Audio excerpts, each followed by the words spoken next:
السلام عليكم ورحمة الله وبركاته. المركز الفني خدمة الديزل لإصلاح الترمبات، إصلاح وضبط الترمبات والرشاشات. النهارده معايا عربية جاية من أسيوط أهي. طبعا ال 2020 يا جماعة وال 19 وال 21 وال 23 أنا ما بحلش ترمبة. تمام، اللي حاجة لسه كده هو جاي، بس هو جاي تعديل. طبعا أنا بصور لكم قبل وبعد زي ما أنتم بتطلبوا، وده تعب ليا وبوقفة حلية. بس أنا طبعا أسيوط طبعا وصاج. تمام، انا بقى اوريكم بقى تعديل السحب. احنا بنحل ايه؟ لو انت عربيتك مخنوقه في السحب وما بتمشيش، كل اللي احنا بنعمله بنحل الوش وبنعمل تعديل في الترومبه بسيط كده بيمشي العربيه. طبعا ده قبل وبعد. تمام. نور يا جهال، جاي لي منين؟ يا باشا جاي لي منين؟ اسيوط يا باشا. ايه المشكله اللي عندك؟ الترمبه يا باشا مالها بتعمل ايه؟ جت 12 ساعه ما تسحبش. ما تسحبش، ده انت عاوز تجري. ما تزيدش عن 120 لا يا حاضر.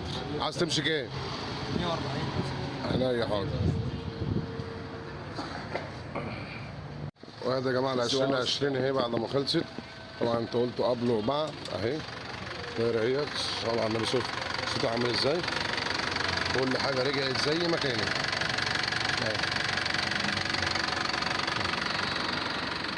طبعا دي كانت جايه مشكلتها ما بتسحبش، والرجاله زهقوا منها، كانوا هيبيعوها بقى خلاص، زهقوا حول اللي عايزين يطيروا.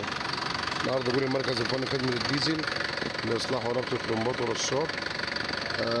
طبعا عنواننا القاهره نزل البسوس امام عماره الحاج احمد. البوده دي انا في وشها على طول.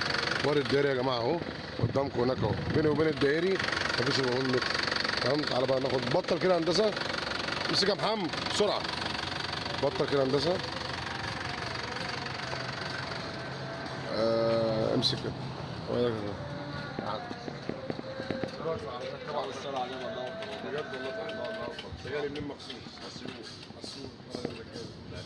فرق قد ايه يعني؟ والله فرق 100%. السحب والمزاح.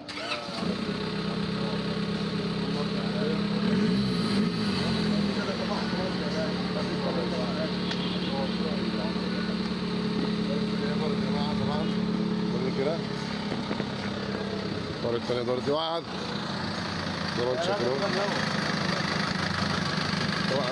خدها اسحب واحده واحده. زود زود زود زود زود زي ما انتم شايفين يا جماعه اهو. ولا هزه ولا رقص. مبسوط معايا؟ مبسوط؟ خلي بالكم ده ميكانيك يا جدعان، ما غربوش الجلابيه على الطلاق ميكانيك. هيعرفوا كله من صواج اهو.